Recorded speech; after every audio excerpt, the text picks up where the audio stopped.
Hello and welcome to Classical Schmassical, the anti-classical classical music podcast. Tune in every Saturday as we discuss, deconstruct, and dissect what it means to be a musician in the modern world. I'm your host, Alexa Letourneau. I use any pronouns, and our guest this week is Shoshana Klein. Hi, I'm Shoshana. I mostly use she, her pronouns. And I am an oboist in the middle of my master's degree because this year is this year. And I am one of the administrators of the zFestival arts organization.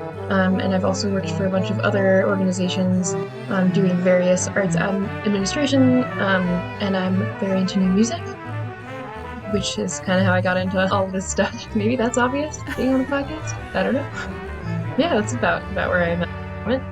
Sure, yeah. So we met each other at the festival that you organized, zFestival, which sprung up in the summer of 2020, offering this virtual festival experience to, I think, around 90 musicians during the first terrifying wave of the pandemic. So I wanted to start out with, can you just talk a little bit about how this festival came to be? Yeah, sure. It's a pretty weird story. I mean, to have a virtual festival come out of nowhere. It actually came out of a group of people. We were meeting weekly to do new music through the a Facebook group with in the contemporary ensemble wing of this Facebook group, and we'd been meeting pretty regularly, which was sort of like it was like a really important thing for a couple of people. There were probably about 10 of us. But the people in charge of that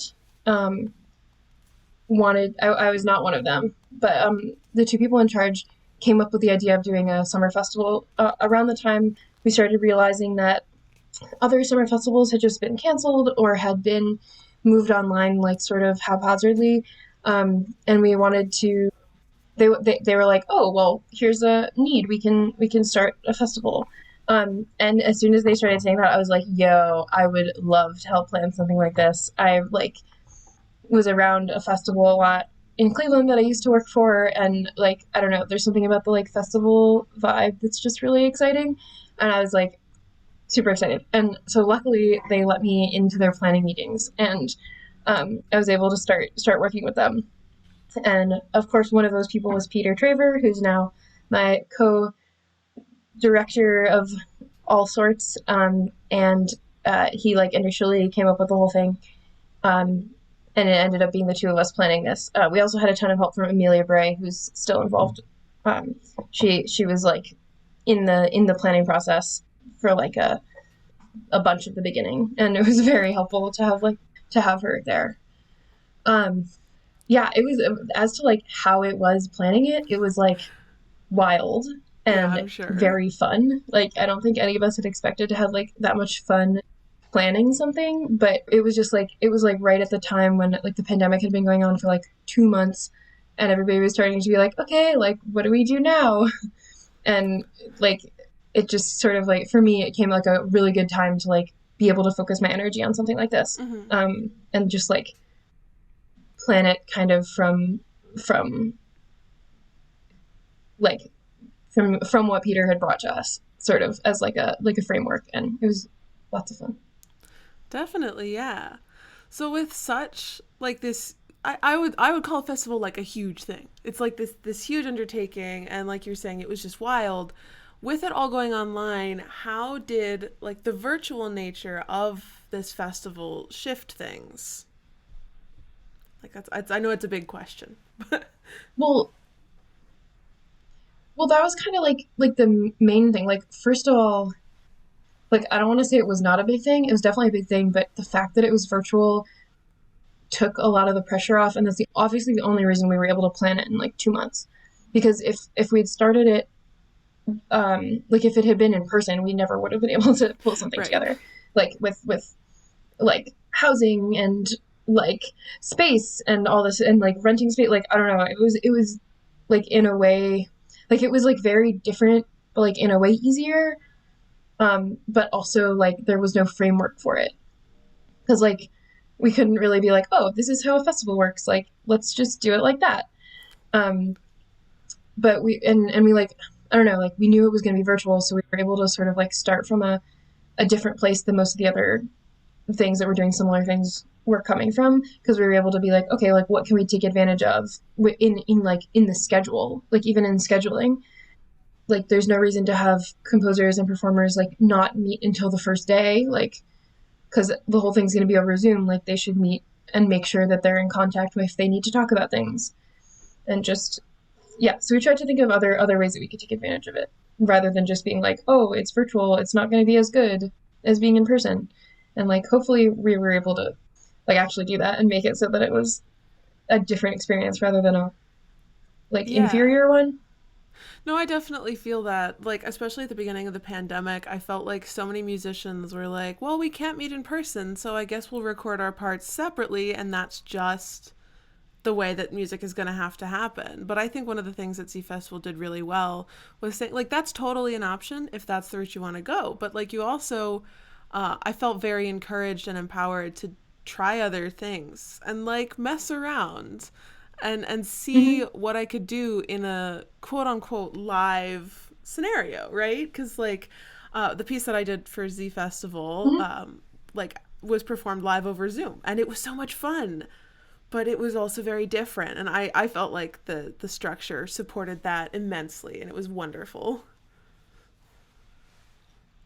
Yay, that's so happy to hear. Yeah, we were trying to think of things like so like I don't know, like we were learning along with everyone else. Like and Yeah. still like at this point probably most people who did ZFest like know more about it than I do, honestly, about like how to perform virtually. But That's we fair were enough. really hoping that people would sort of take advantage of that. Yeah, we were just Yeah. really hoping that people would think about it like that and try to find new ways to come at it without it being like okay, here are the two options, like you can record Yeah. over Zoom or you can record separately. And a lot of people still recorded separately, and there's still good stuff with that, and people still took advantage of doing that in a creative way. But there are a lot of different options for like how to do stuff like this. Yeah, definitely. And I thought you made the perfect platform to really explore what it could mean. I'm also like curious as to like because you were running this whole thing, the whole shebang. But how have like you personally found like musical meaning in a virtual setting during this pandemic? Yeah, I don't know. It's like definitely interesting because I feel like the way I found meaning through it like was by running the festival. And Sure. obviously at the beginning when I was with uh, meeting with that contemporary ensemble, like that sort of grew Z-Fest out of it. Like we were doing mostly like sort of Paulina Oliveros meditations and stuff like that, which was really well, like honestly hit or miss over Zoom. Sure. Yeah. Like some of them went really well, and we had some really interesting interactions, and then some of them were kind of like, okay, like that's kind of hard over Zoom. Yeah. Um, but yeah, and I actually over the summer like played in two of the pieces for Z-Fest, which was fun to kind of like also get the sense of like how things were actually going. And that was also very fun and interesting. But I don't know, like it's also kind of mostly just like gotten me to also try to think outside of the box with everyone. Mm-hmm. I don't know. I don't know if that's a particularly satisfying answer, but No, I mean that's perfectly fair. I think that like a lot of people have sort of me personally, I know that performance like this time last year was so much a bigger part of my life, and like now one of the ways I'm finding musical meaning is starting a podcast with some cool people that I like talking to. So like it's I very much resonate with that path of like I'm going to keep doing the things that I always did, but like let's go off. Let's make new things and see what we can do with it. So yeah, I very very much resonate with that. And I feel really personally grateful as well because I know that I learned so much during zfest in like the skill sharing part of things that like I wouldn't be able to start this podcast without knowing how to like the basics of Reaper, and like so many of my networks I got from Z, like just this last episode that I filmed was with two yes. bassists from zFestival, and like I wouldn't know these people if it hadn't been for this wonderful like platform and these skills that you had like it was an incredible way of like widening skill sets to allow for this like new form of music making. That is very encouraging to hear. It's really exciting because like I think we really like the skill sharing aspect, but like haven't found a good way to sort of like formalize it. But like probably it doesn't need formalizing. It's just like having a bunch of people together talking about stuff. It'll happen. Um, but like as the people in charge were like, this is great. We got to get people to teach each other. Like they all know such cool stuff.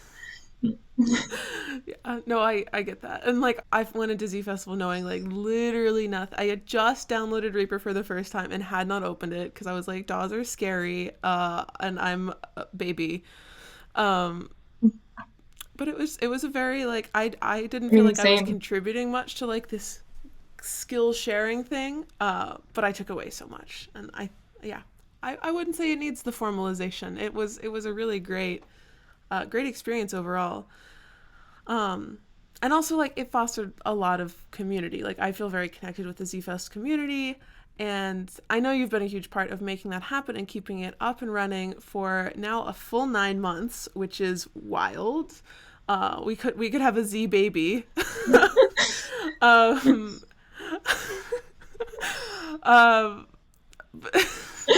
that yeah. I don't know. They could have had a Z baby by now. But this community is like it's stayed really active for so long, and I think it'd be really impressive even if it weren't some of like the 9 hardest months that every single one of us has experienced. So I was really curious about your community or your role in helping to grow and facilitate this community, because like it's I don't know if it's a self-supporting mechanism at all because we are all very chaotic people. But just I'm just really curious as to what your experience has been kind of outside of the summer festival and how that's grown. Yeah, that's definitely a complicated question because I mean, first of all, I think the community like the community it was just a really interesting group of people who like wanted to stay together. And I know a lot of people were kind of like knew each other from the Facebook realm, I think. So I think that helped a little bit. There was kind of like a little bit of a cohesive vibe there. Mm-hmm. Um, but like it was definitely interesting. Like we ran the Unacademy, um, which was like kind of like it was very much a reaction to people be like us like in the middle of the summer us like kind of realizing that there was momentum there and that people would want to do something in the fall maybe. So we were like, Mm-hmm. oh, we have to do this thing. And it was kind of interesting because we like pushed it in a way that was like I don't know hard. Like the Academy, like we wanted to keep the community going, and I think that that was a really good way of doing it. But it was like definitely an experiment, and it was like we wanted to experiment towards like more multidisciplinary things and like larger scale things and like more freeform, which like was really helpful, and like we're incorporating some of that into the summer stuff. Exciting news. um Ooh, Very spoilers. vague exciting. Yeah. um Oh. uh I don't know. Yeah, it'll be very exciting. But like it was a lot harder like it after the summer. I think it was like a lot harder to like mostly for me it was like for the summer we decided to do this thing and like we had to make some decisions, but it was like very clear what needed to get done. And after that it was kind of like, oh, what do we do? Like people are interested in this, like should we keep it going? Like we should do something to keep it going, but like what is that? And it was just like and then on top of that like it was the fall, so like stuff started happening and like people were in school and people were back at work and like it was just like chaotic. I'm like that said, like I'm really glad we did it. I think it was very cool and really like rewarding in the end. Um, but yeah, like the community continuing has been like thanks to a lot of things, probably mostly the community, and also like obviously Peter also has done a lot for all of it. Like we have discussed all this stuff like so much. And I think that like getting to points where we can like like get to an idea that actually like makes sense for everyone is great. And like we had that meeting a couple weeks ago where we talked about this with the community and kind of like got an idea of what people wanted to do going forward, because it is like a really cool group of people. And like I think it's not just like the people that have already done zFestival, like hopefully it'll continue to like grow and incorporate people and include people, like both through the summer festival and just like the throughout the year. Like I don't know, we'll have to see sort of like what life looks like. I don't know. Sure, yeah.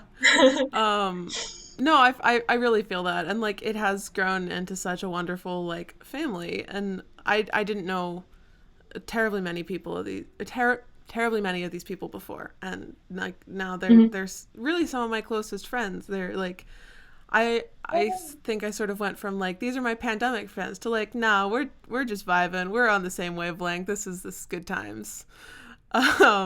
And yeah. That is so nice. Like Oh, it was great. I Like, love yeah. that. Like I definitely feel like that too. Like I Yeah. mean, It's so much fun, and like but that's I'm that's very cool. very grateful for like all of the hard work that's been put in. And I like it's so great, and I'm not speaking very eloquently about it, but it really means a lot, and it's gotten me, oh my God, it's got me through this pandemic. I mean, like definitely me um too. So like having something to focus on for me was yeah, great. like Like I fully applied on a whim out of a panic of not having anything to do all summer until I like went back to school and life went back to normal. uh were you doing like three festivals at the same time? What are you talking about? yeah, no, I was just panicked about not having anything to You were like the do. busiest person there. No, it's true. I was, there was a couple times when I was like double zooming because I was like I want to be at this like talk about, I don't know what, like arts and activism, but also like I am being paid to like sit on a Zoom call with a bunch of middle school violinists and make sure that nobody freaks out or dies. So like it was a really good time of just like micromanaging everything. But no, I fully applied because I was like panicking because like I need to have things to do. Mhm. I was supposed to be going and traveling to see some friends in Europe, and then going Oh, to a summer festival in Vienna, oh and then wow. working on just like artistic projects there. And then obviously everything got canceled, and I was like, I can't sit alone and do nothing because I will go insane. Um, Yep, that was and a then it ended pandemic up vibe. like I was crazy busy, but like it was worth it. Every second of it was so good. Um, so yeah, like I sort of mentioned, like Z festivals really helped me get out of my comfort zone in terms of the music that I am creating. Like I've done now a couple different pieces that are performed live on Zoom, and I think that I'm constantly being pushed by the people that I've met through Z Festival to re-examine like if these are my musical beliefs, why do I hold them? And should they be challenged? And how can I challenge them? And I think it's made me a lot more well rounded. And I'm curious if you have ideas of ways more people can be encouraged to sort of branch out into the areas of music that what branch out of the areas of music that they feel most comfortable in. And is this something that should be happening? Is it valuable? And like what are your thoughts on this kind of expansion of knowledge? Ooh, that's yeah, that's probably the Huge big one. question. Yeah. Yeah. Like yeah, for ZFest it was really interesting because first of all, we were like put into this virtual space, so that was like kind of already out of most people's comfort zones.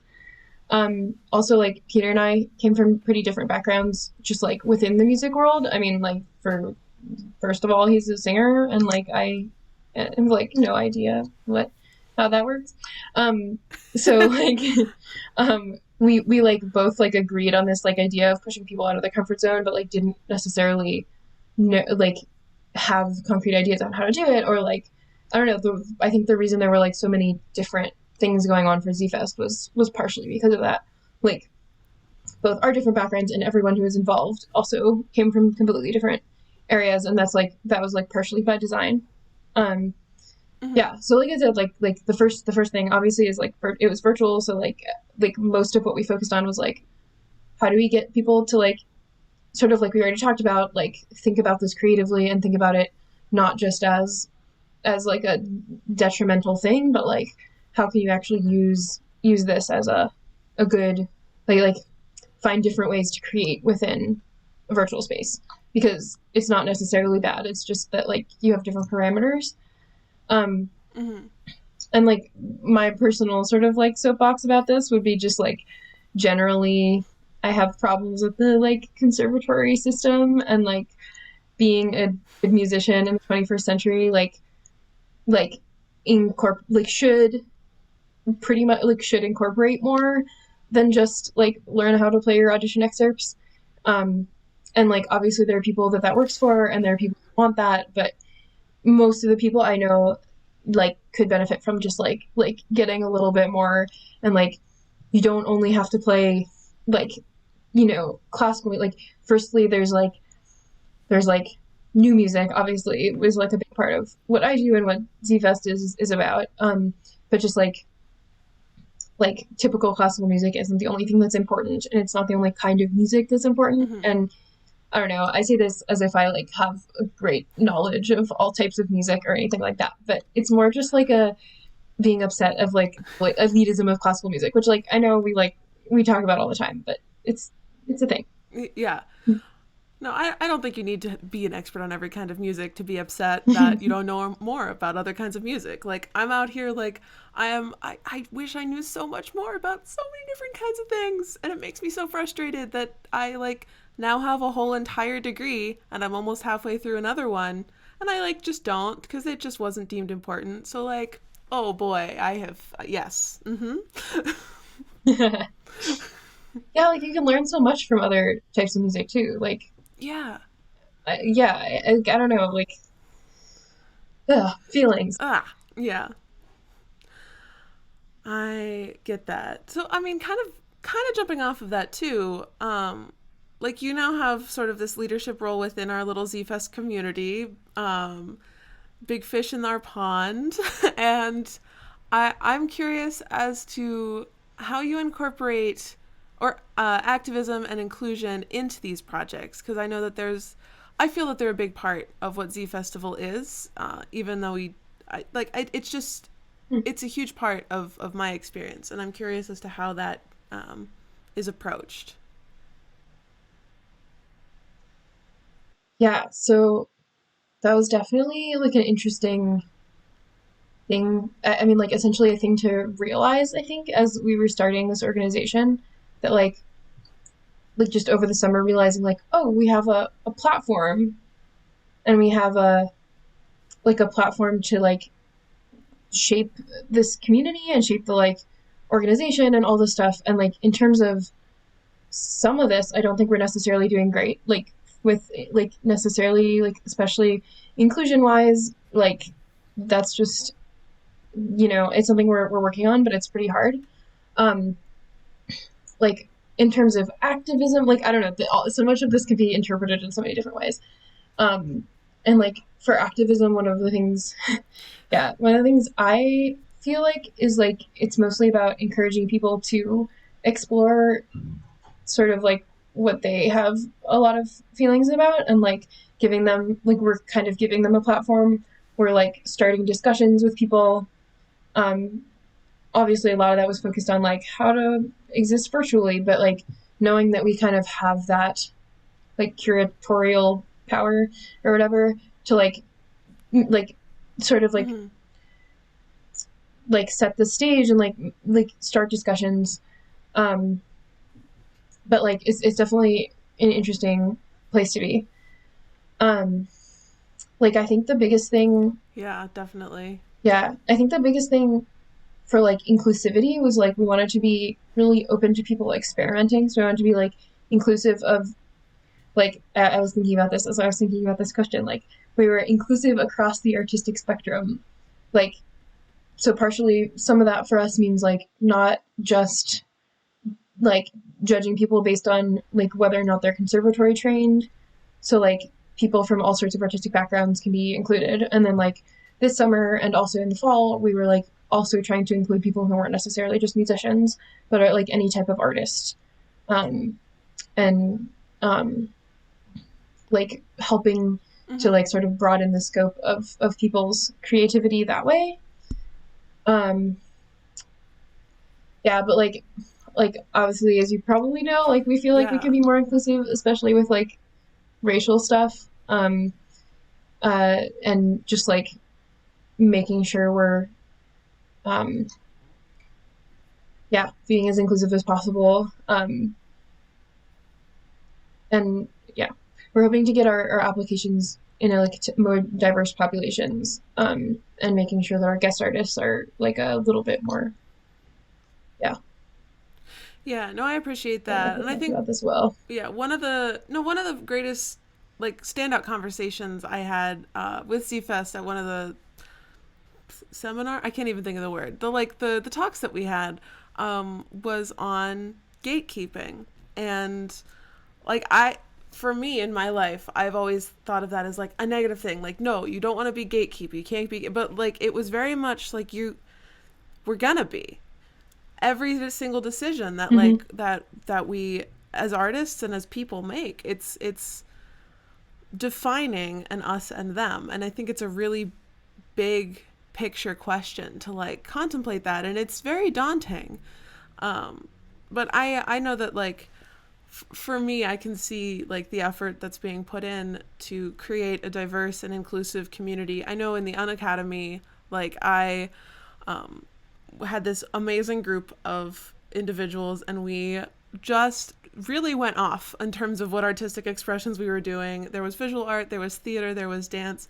Not everybody, don't I think less than half of our 5-person group was conservatory trained, and we just came up with this process, which will probably be in an upcoming episode, so more spoilers and hints, Ooh. of creating art. And it could look like anything, and it was a really, really fun process. And I felt like I gained so much from this sort of integration outside of music.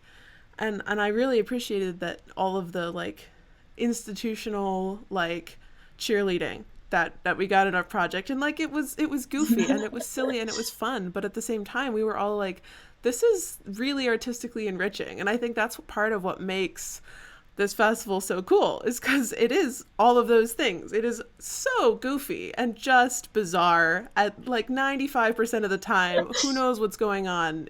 But also, we all get so much out of it. That's probably good.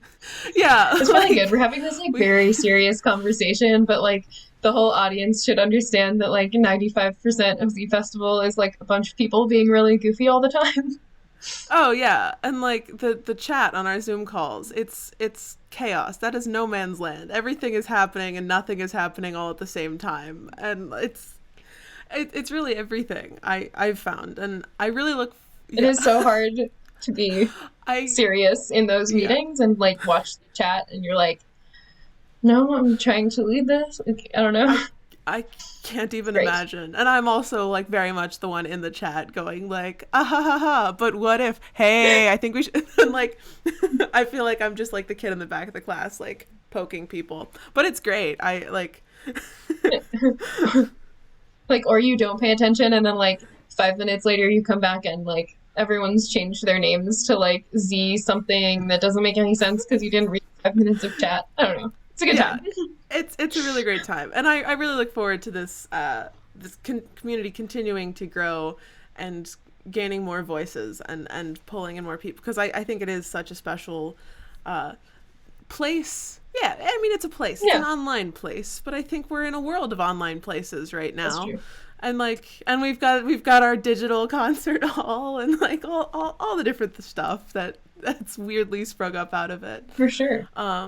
And I just really appreciate all that work that's going in.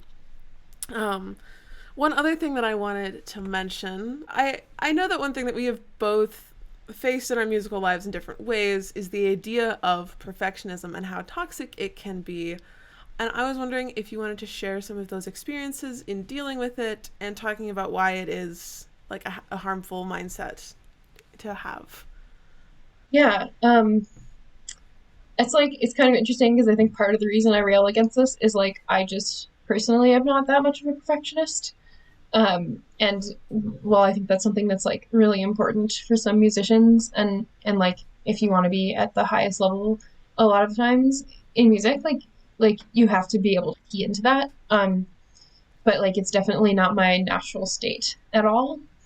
Um, that said, like I can still like appreciate it in music. Like I don't know, it's just I have a big problem with like the fact that classical music, it's like the biggest thing so often. Like I have like this, minor crisis of one of many, in undergrad, where like I was going to concerts with my friends, and like every time like we'd go to their Pittsburgh Symphony concerts, and then afterwards, like everybody would just be talking about like what's like tiny things were wrong, or like this entrance wasn't together, or like this thing, like really tiny things. And I was just like, I really enjoyed that concert. Like I just wanted to enjoy that and like go to and like there's this like music school kind of like beats that out of you a little bit. Definitely.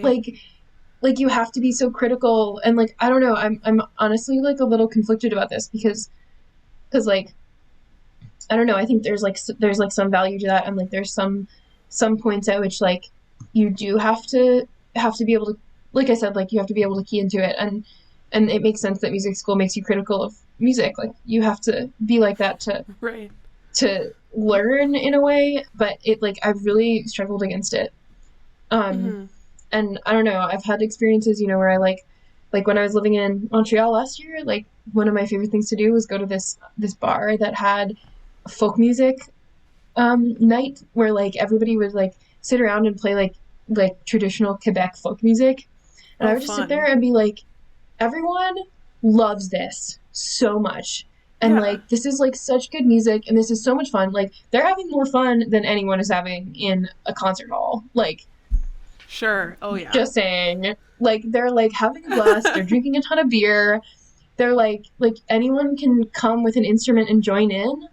And like it doesn't sound like it's, but like they're not tuned, like they're not all tuned to 440 whatever. Like they're just like playing and enjoying themselves. And I feel like you see this like over and over in different types of music, and like they all have like, some of them have like different types of perfectionism, and like obviously a lot of different types of music like value different things, and like a lot of it is really nuanced. But like to me it feels like the stuff that like sometimes provides the most value is like also the stuff that like anyone can be involved in, and is like I guess inclusive, and is just like for fun rather than for like high art. Yeah. And I don't know, it's like I think it's interesting, like the place where most of us probably end up being is like having to straddle that line and like be able to engage with both of those. And I just find that to be a really interesting place to be. Like interesting and like kind of frustrating. Yeah. No, I get that 100%. My mom is really fond of saying, oh yeah, like we sent Alexa to music school so that she could be a music snob. And like on one hand, like, yeah. Can't argue with that. But also at the same time, like I also think it's very telling that like we have music appreciation courses versus like nobody's going to music school if you don't appreciate music. Right? Like what are you doing there? Like, you're not, nobody's ever said, I don't like music, but I'm going to go get a music degree because I think I'm going to make a lot of money or whatever. Like that's not a decision that you make. Right? But then I think that like there's something in the like training system that teaches us to not appreciate music. And I talk about this quite a bit in my paper about compositional voice. Which is like a whole other conversation that will go on for hours if you let it. But I talk a lot about this from like a composer's perspective, and I think it really applies to performers too, where like you go to school and you learn what's really, really good about a certain type of music, and you learn what's really, really bad about the music that you're making. And it's a very, very weird dichotomy to exist within, where I'm learning like, oh, and this is why Stravinsky is genius and all of these harmonies and wow, and here's how to analyze them. But also, like, here's every single way that you just made a mistake in this thing that you're playing, and don't do it again. And like, basically go into a practice room and like beat that out of you. And it's a very, very toxic environment in a lot of ways. And then we like lose the ability to appreciate the music that we're hearing because we're so busy analyzing it. And I'm just like, oh, I don't have answers to it, but wow. Great. Like, definitely. I don't know. That's one of the most helpful things for this that I kind of like came to a realization of at one point was one time, I don't know, this is slightly oboe specific, but I'm sure it can be, Go off. extrapolated. But it was like one time somebody just told me, like, I think it was my teacher, and he was like, no one in the audience can tell the difference between your best read and your third best read. And I was like, you know what? Like, no one in the orchestra can tell the difference between my first best read and my third best read. Like, if you ask I don't know, I don't know if this is particularly true, but it feels like, especially as woodwind players, we get like so obsessed with sound and whatever. Don't even get me started. I know, it's like, it's so frustrating. And like oboists are so into tone, and I used to be so into tone and like what my tone was. But like, first of all, you should have different tones for different things you play. Yeah. Like it should be flexible, and like, and also like I don't know, it's a lot. And like it's true that like 99.9% of the world like can't tell, like I don't know, some large percentage of the world like doesn't even know what an oboe is. So like, I don't even know. Sure. Like, not to mention like what it sounds like. Like, so right. it's like, why am I like obsessing over like exactly what the sound of this read is, when like I just want to be able to play it and like feel satisfied by it. And like, we like sort of end up associating like sounding the best with like feeling satisfied with how we play, which like makes sense, but is like also like sort of toxic cycle. And like, when in reality it should be like, I had a lot of fun playing this thing. Like, I started realizing, I realized partway into school that like I really like sight reading. Like, we have like a repertoire orchestra in my school, you know, most of them do, for like conductors and conducting students. Yeah. And I went all the time because no one's judging you that much if you mess up, because everyone's sight reading. Like, you're not really expected to prepare. It's just like, sort of like, just like learning the music and like playing for fun. And like, it like builds some skills for sure. But it also is just like, I don't know, so much more like, I don't know, that was just like my very satisfying experience. And like, people didn't care if you weren't using your best read, because it wasn't like the top orchestra with like a concert the next day. Oh no, I 100% get that. Like, in senior year, I had a really fun experience where I was both in our top choir, which was like very like precise and like you have to do everything perfectly or you're letting the whole choir down, which, to be clear, I loved choir, but it was very intense. Like, choir was amazing. I learned so much in that choir. It was one of the best communities I found in college. But at the same time, part of it was that we were going through this like this shared like extreme perfectionism, because we had like, we were well known for like our sound or whatever, and like critics had talked about our choir, and so we had to live up to this, even though like many of us, it was our first time in this choir. We didn't personally deserve this reputation, but oh my god, what happens if we let it go? But at the same then like on 3 days out of the week, right after choir, I'd go to a cappella rehearsal that I was running and I was leading a cappella, and we were that was like also one of the most important communities that I found in college, was my a cappella group, especially the group that we had senior year. And we bonded so much. We like, one day we were like, none of us feel like singing, let's go watch Miss Congeniality. And like, it was great. And that's such an interesting juxtaposition of like having those two right back to back, for sure. And like, we were singing Lord and Demi Lovato and like Electric Love and Beyonce, and we were just vibing, and also we sounded awesome. We were by no means the best. Like, we never pretended to be. We wanted to be the best that we could be. But, like, when we went to ICA's, which was the International Collegiate Acapella something, you know. Yeah. Yeah. Basically, we went to Pitch Perfect round 1, and like, we made it into round 1. We got to go, which was great. And we sung our hearts out and didn't get any recognition for it. And the judging sheets were like, there was a lot to unpack here. It wasn't very good. And we were like, okay, but I love our recordings. And we had a great time. Oh my gosh, it was like literally the best time. I think it was literally exactly a year ago today that we were just on stage vibing. We had the best time. One of our members was a cheerleader, so we choreographed it so she could do a back handspring in the middle of Homemade Dynamite, and like it oh my gosh, it rocked. It was so cool. That is very cool. That's really funny. That's interesting. That like that reminds me of like an excuse to talk about something similar.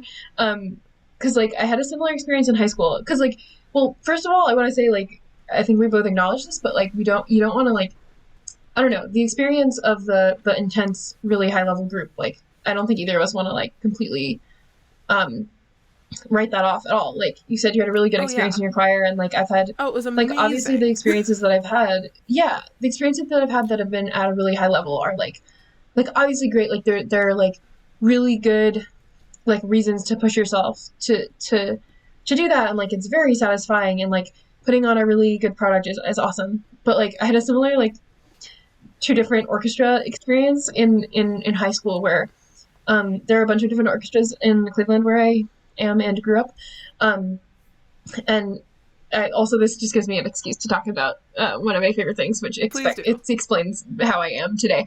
But like so I was in both the Cleveland Orchestra Youth Orchestra, which was, coached by Cleveland Orchestra members, and we played in the hall, and, we spent 4 months preparing for this concert that was going to be, sound practically professional quality. Like, I mean, I still am, like, in awe of how we sounded as high schoolers in that. Like, it's kind of ridiculous.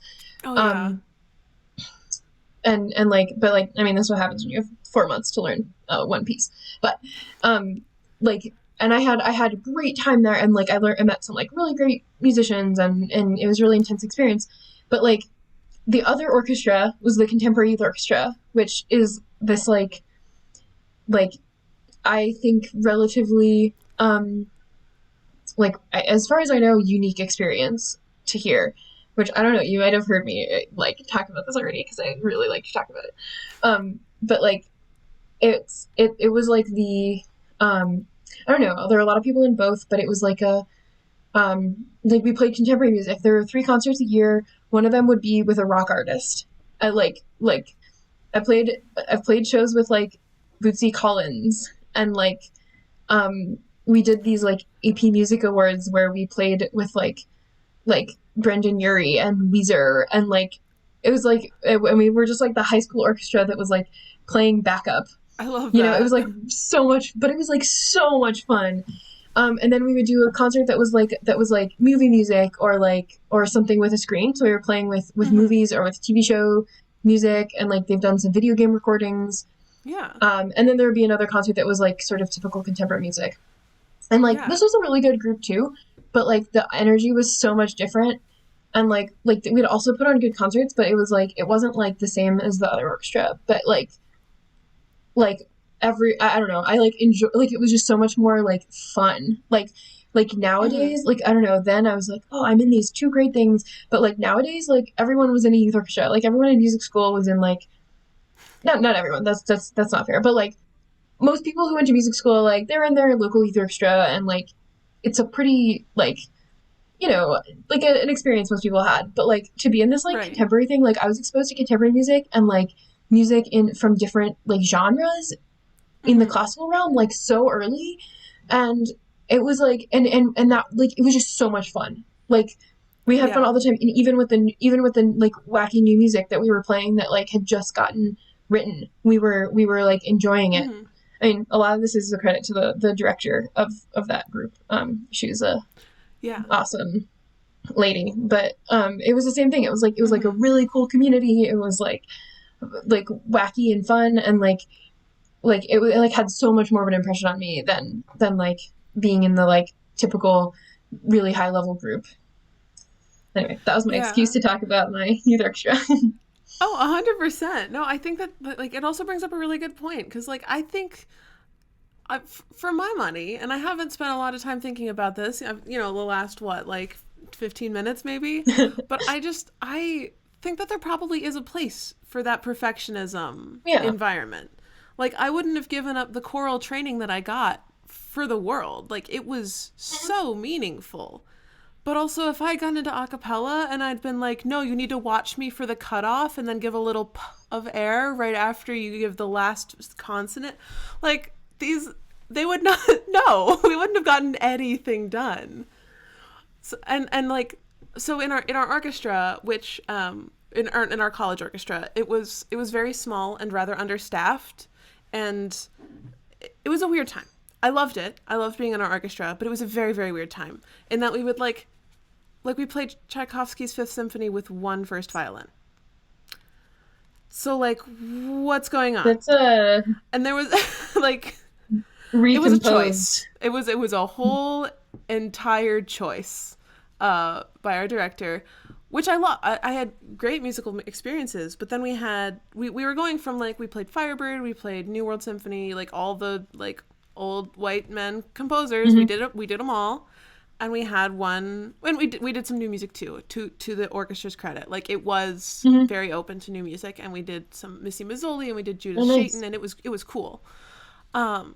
And then we did this one where we did 13 film scores, Oh, and like we did arrangements of them, and all of them were, I did not enjoy the arrangements. I did not think they were good arrangements, and they were like medleys, and we were mm, just like, this would be really fun if it wasn't in this right. context. And I think like mixing the idea of like classical high art perfectionism and like we are vibing and we are going to have a great time can be really effective.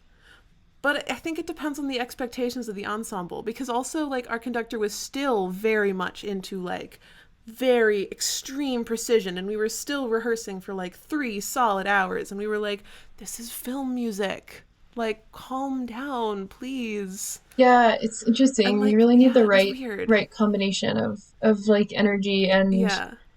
and direction and like community. It's definitely interesting.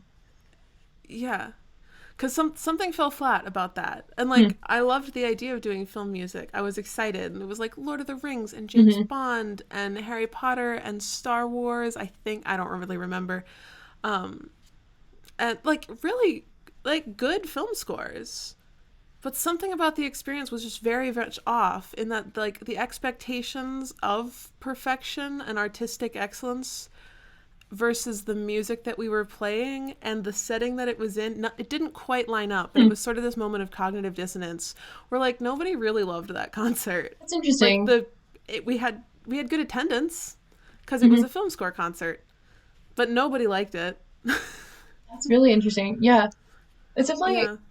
weird because yeah, I don't know because like is it? I wonder if it was sort of a feeling of just like the ensemble sort of like taking itself too seriously That was something that, yeah, because because I definitely. because I don't think like it's definitely not about like music like film score or whatever being less like good or Oh, less sure. Yeah. whatever, but it definitely like is can be approached differently. Like Mhm. I think that was what was one of the things that was good about my orchestra director was she was able to like take the music really seriously and like give it the care that it needed Mhm. and like show us what we needed to do to make it better without it feeling like I don't know like I don't know to like really give life to it without it being sort of like I don't know like dumb or cheesy or Yeah. like or just like frustrating I guess probably is what it is because I've definitely been in a situation like that where we're playing something that like I don't know should be taken seriously in one sense but like not too like you have to do it differently than you would do like a Tchaikovsky symphony. Right. Like there's something that's different, and I don't know if I can say what it is, but Yeah, because I don't think any of us were thinking, oh, this isn't real music. Like there was I never got that vibe at all. But at the same time, something was wrong. Like it just wasn't quite there. Interesting. But it was a really interesting kind of like, actually, especially with it paired, because that we did 2 concerts per semester, and that semester we did film scores, and then we were an opera orchestra. So it was like we didn't have any like quote unquote perfectionism, high art, whatever, like hoity-toity elitism we were used to doing. There was none of that semester. It was just like, we are going to do film scores, which like our director like hosted movie nights to watch the films, but then like was still very, very serious I don't know. It was a very interesting experience.